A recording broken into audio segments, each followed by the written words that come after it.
kasih pemirsa, Anda masih bersama kami di Tatap Muka. Kita lanjutkan pembincangan kita pada malam hari ini.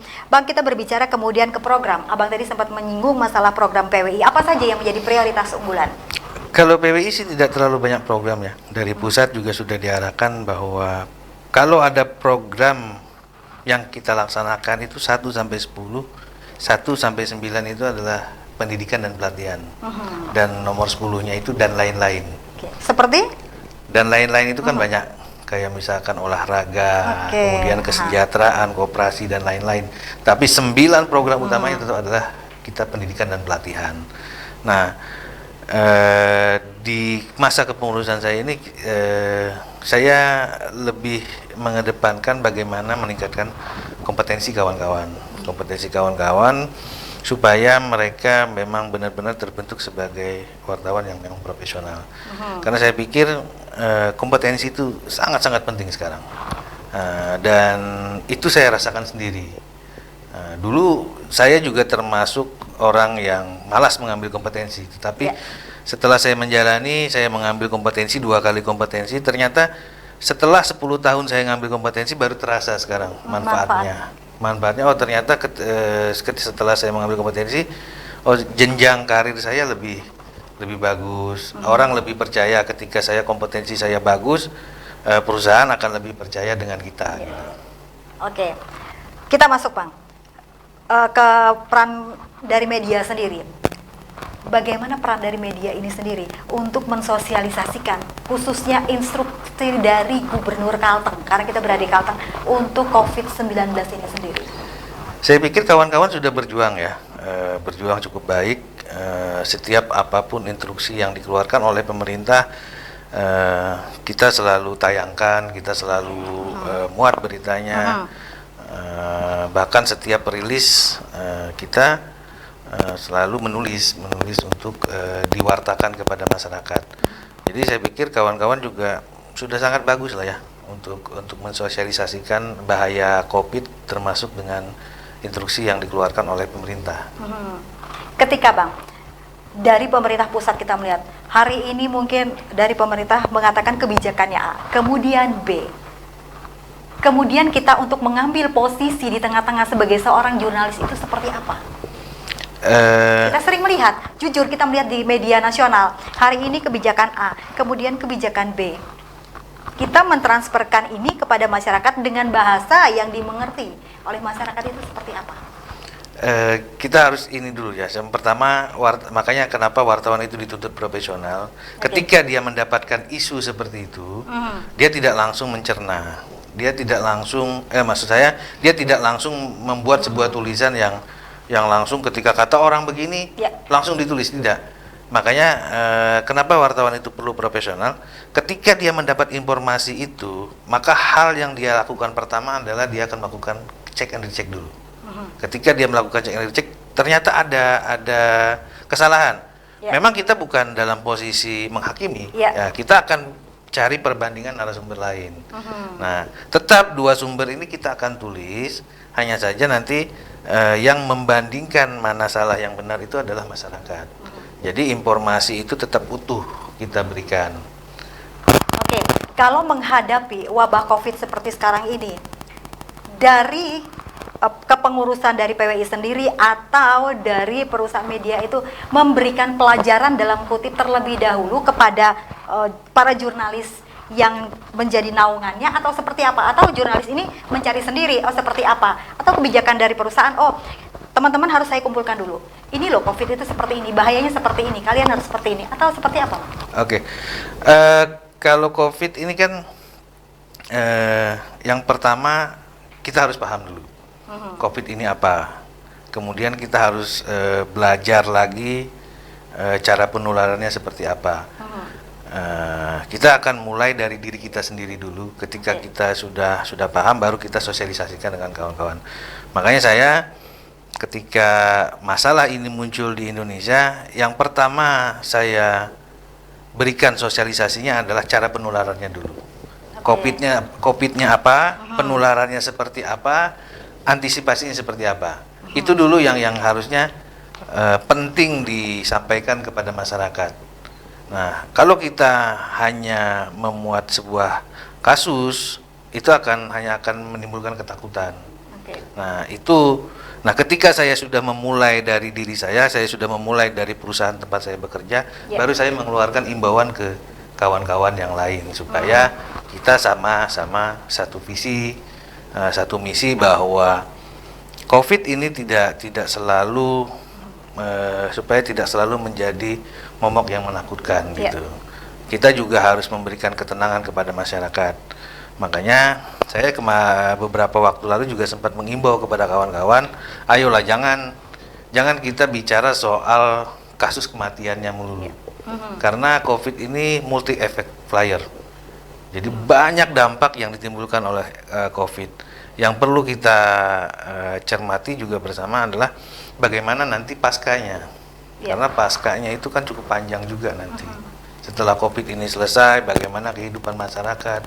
Itu yang kita harus berikan edukasi kepada masyarakat. Jangan sampai masyarakat isolasi mandiri 14 hari, 3 bulan, 6 bulan, tapi setelah COVID selesai mereka bingung mau ngapain gitu.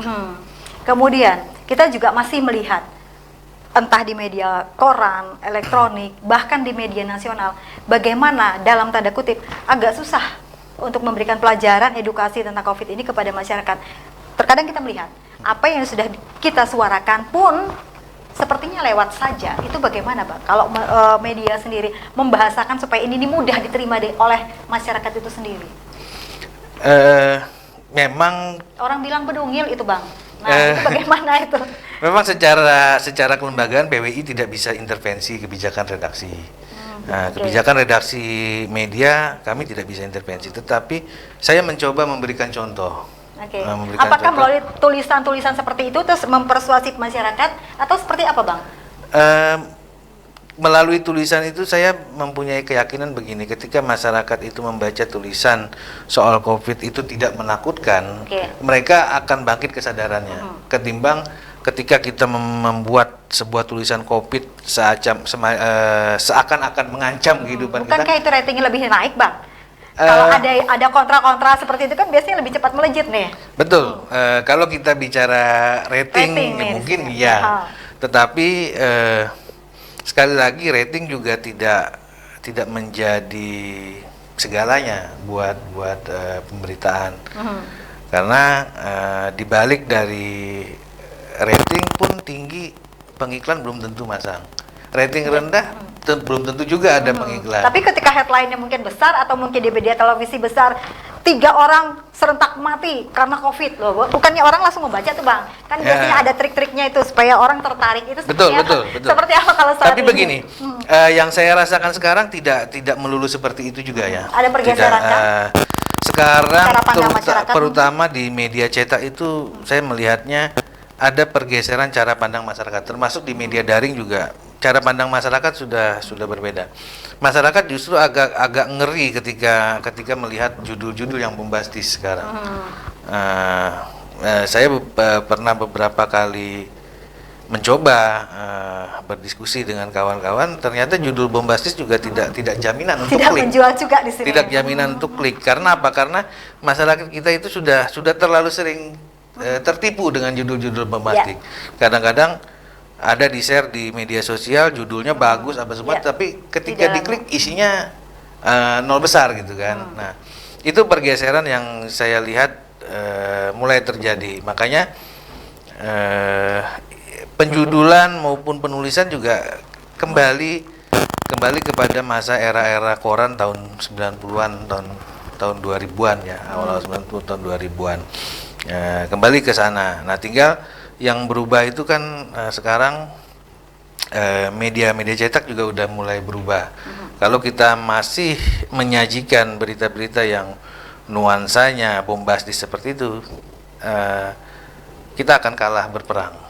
Kita akan kalah berperang, sehingga media cetak pun harus lebih jeli dan harus lebih pintar mencari angle berita yang bagus. Jadi berita bagus dengan judul bombastis saya pikir bukan jaminan ya.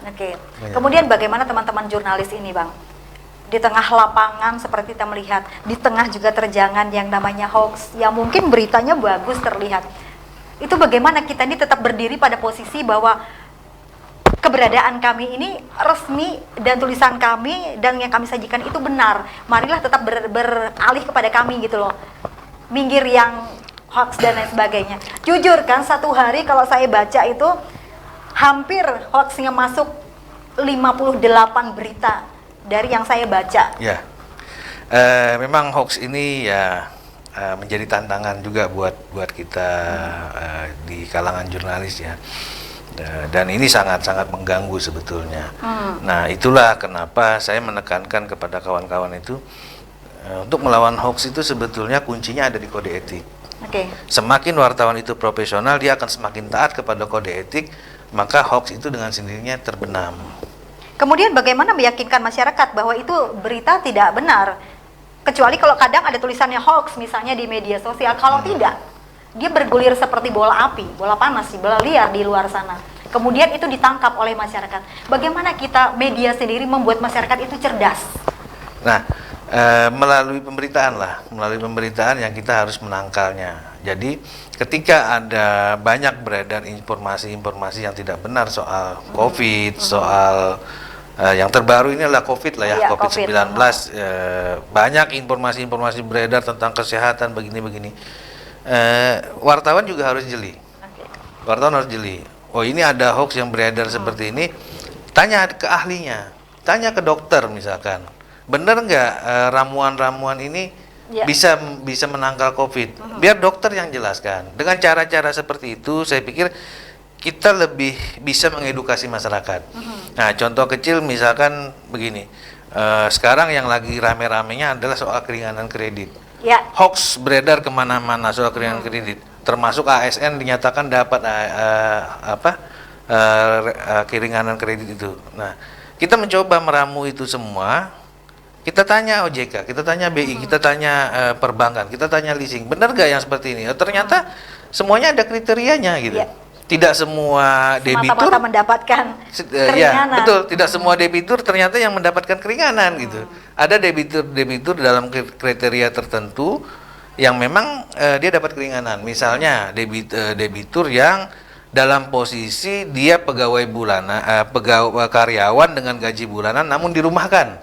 Nah, atau mungkin dia adalah debitur karyawan perusahaan masih bekerja tetapi gajinya yang dipotong mungkin setengahnya gitu. Misalkan seperti itu. Itu kan bisa mengajukan gitu. Nah, hal-hal seperti itu terbaru juga pembagian sembako, pembagian dana tunai kepada masyarakat, itu kan sudah beredar di masyarakat. Betul.